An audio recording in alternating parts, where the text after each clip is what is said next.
Chinya appeared moments later, tying her scarf as she approached.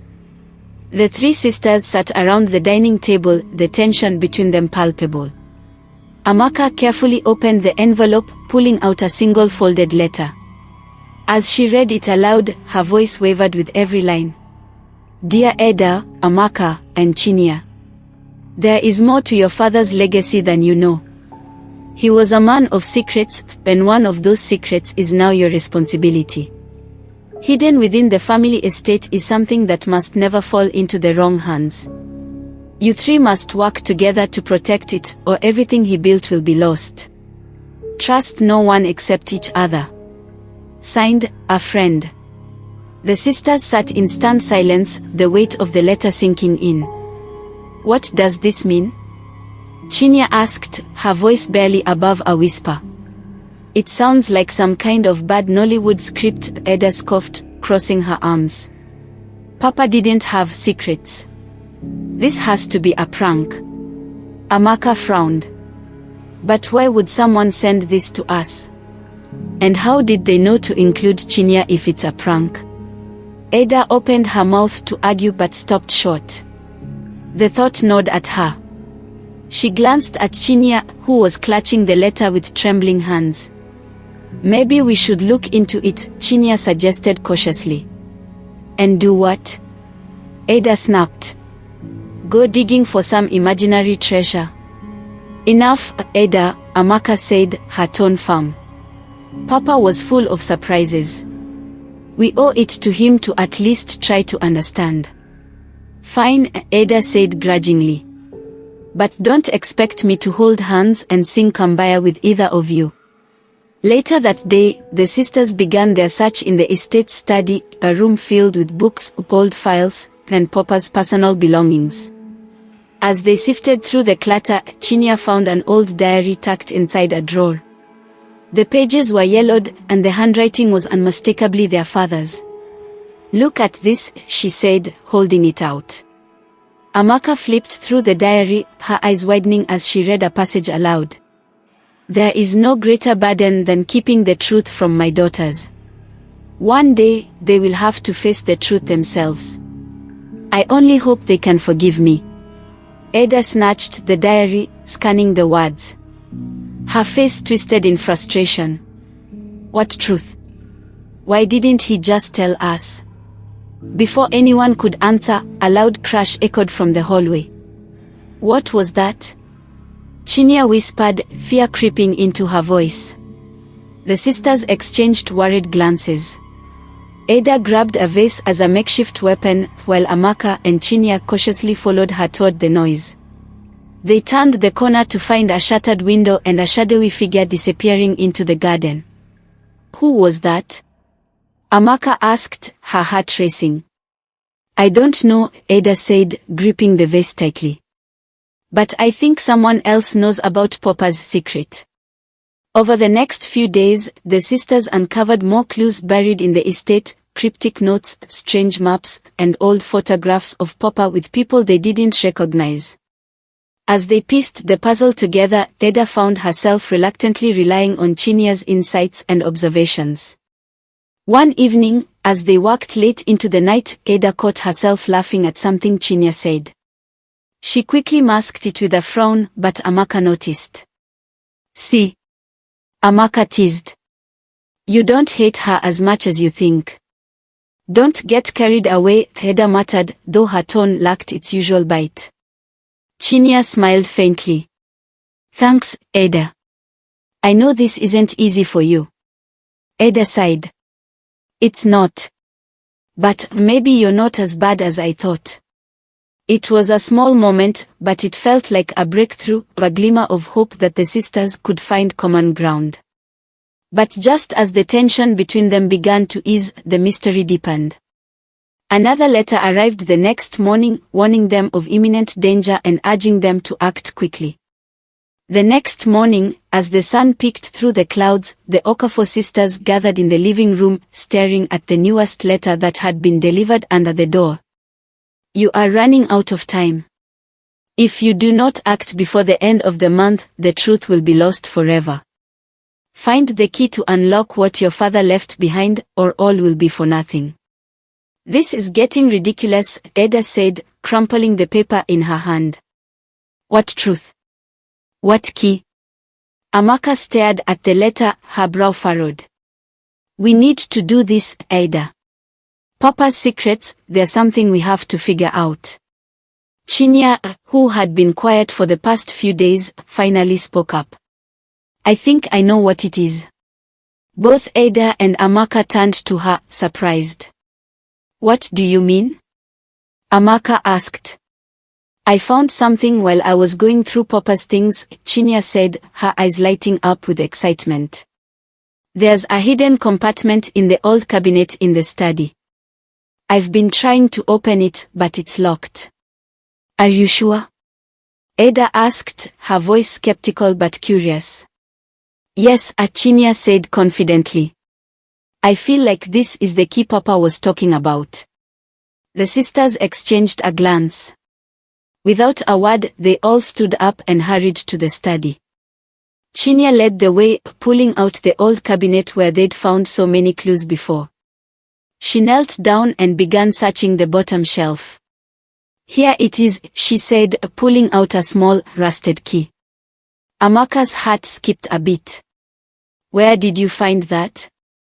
In a hidden drawer under the cabinet, Chinya replied. It has to be it. They rushed to the compartment, inserted the key, and with a soft click, the drawer opened. Inside was a small, intricately carved box, old but still in good condition. What do you think is inside? Ada whispered, her eyes wide with a mix of excitement and fear. Amaka carefully opened the box. Inside there was a piece of paper with more writing, along with a small, gold pendant in the shape of a heart. Amaka unfolded the paper and read aloud. To my daughters, no matter what happens, remember this, blood is thicker than water, and no treasure is worth losing family. This pendant holds the key to the legacy of the Okafors. Protect it, for it will unlock everything you need to know. Trust no one else but each other. Papa. Amaka stared at the pendant. It was beautiful, but the weight of the message was even heavier. What do we do now? Chinya asked. Before anyone could answer, they heard a loud knock on the front door. Who could that be? Ada muttered, eyeing the door suspiciously. Amaka walked cautiously toward the door, the pendant hidden in her palm. She opened it to find a tall, stern man standing there in a dark suit. Good morning, Mom, the man said, his voice cold. I am Mr. Johnson. I'm here to speak about your father's will. Mr. Johnson? Amaka asked, her heart sinking. What do you mean? We already read the will. I'm afraid you don't have all the information yet, Mr. Johnson replied, his eyes scanning the house. Your father left instructions to me directly. There is more to the Okafor legacy than you understand. And now, it's time for you to decide what to do with it. Before Amaka could respond, the man stepped into the house, locking eyes with her. Follow me, he said, motioning for her to lead. It's time you learned the truth. Amaka turned to look at her sisters. There was no turning back now. Are you sure we can trust him? Ada whispered, glancing nervously at the man. I don't know, Amaka replied. But Papa's message was clear. We need to stick together. Whatever happens, we face it as a family. They all nodded, though the uncertainty was still there. Mr. Johnson led them to a hidden room in the back of the estate, one they had never noticed before. The walls were lined with shelves filled with old books and dusty artifacts. In the center of the room was an ornate desk with a large, leather-bound book on it. This is where everything began, Mr. Johnson said, motioning to the desk. Your father's real legacy isn't the estate. It's this. Amaka stepped forward, her hand trembling as she reached for the book. As soon as her fingers touched it, the room seemed to shift. A secret compartment opened in the floor beneath them, revealing a staircase leading down into the darkness. "Are you ready to learn what your father was protecting?" Mr. Johnson asked, his eyes gleaming with anticipation. Amaka glanced at her sisters one last time. "Yes," she said. "Let's go." As they descended into the unknown, the sound of the door closing behind them echoed like the beginning of a new chapter in their lives, one that would change everything they thought they knew about their family. And with that, they entered the darkness, ready to uncover the truth that had been hidden for so long. The air grew cooler as they descended deeper into the hidden room, their footsteps echoing against the stone walls. It was quiet, too quiet. The only light came from the dim glow of the lantern Mr. Johnson had carried with him. The walls were lined with old family portraits, their faces barely visible in the flickering light. "What is this place?" Ada whispered, her voice trembling. "It's where your father kept his most private matters," Mr. Johnson said, his tone colder than before. "This is the heart of the Okafor legacy. But it's not just about wealth or land, it's about something far more important." "Something more important?" Chinya asked, her eyes wide. "Like what?" "You'll see," Mr. Johnson replied cryptically, leading them to a large stone table in the center of the room. The table was covered in dust, but there was something shiny in the middle, a key, similar to the one Chinya had found earlier, but much larger and more ornate. Amaka stepped forward and picked up the key. It felt heavy in her hands, like it carried the weight of generations. She could feel her heart pounding in her chest. "This is the key to your father's vault," Mr. Johnson explained. "But it's not just any vault. It's a vault of secrets, secrets your father wanted to keep from the world. And now, it's your responsibility to decide what to do with it." "Why did he leave all of this for us?" Ada asked, feeling a mixture of confusion and anger. "Why couldn't he have told us the truth while he was alive?" Mr. Johnson looked at her with pity. "He couldn't. There were enemies in the family, and those enemies would have done anything to get their hands on the secrets he was protecting. He had to keep it hidden. He trusted no one except you three." Amaka clenched the key tightly. "So, what now?" "Now," Mr. Johnson said, "you unlock the vault. But be warned. What you find inside might change everything you thought you knew about your family." Ada, Chinya, and Amaka exchanged nervous glances, but there was no turning back now. They had come this far, and they had to face whatever lay ahead. With a deep breath, Amaka stepped up to the massive stone door at the far end of the room, which seemed to be sealed shut by some kind of ancient mechanism. She inserted the key into the lock, and with a loud, grinding noise, the door slowly creaked open. Beyond the door was a vast chamber, filled with old wooden crates, piles of papers, and what looked like centuries-old artifacts. But in the center of the room, standing on a pedestal, was an old chest, shiny and golden, with intricate carvings of animals and symbols from their ancestral roots. "This is it," Mr. Johnson said, his voice low. "The chest contains the heart of the Okafor legacy. But be careful, what you choose to do with it will determine the future of your family." Amaka took a step forward, her hands shaking. She felt the weight of her father's words from the letter in her pocket. "Blood is thicker than water." The pendant in her hand seemed to pulse with a strange energy. "Do we open it?" Chinya asked, her voice trembling. Amaka looked at her sisters. They had been through so much, and now it was their decision. She nodded. "We open it." Slowly, they approached the chest. Amaka reached out and lifted the lid. Inside, there was no treasure, no gold or jewels.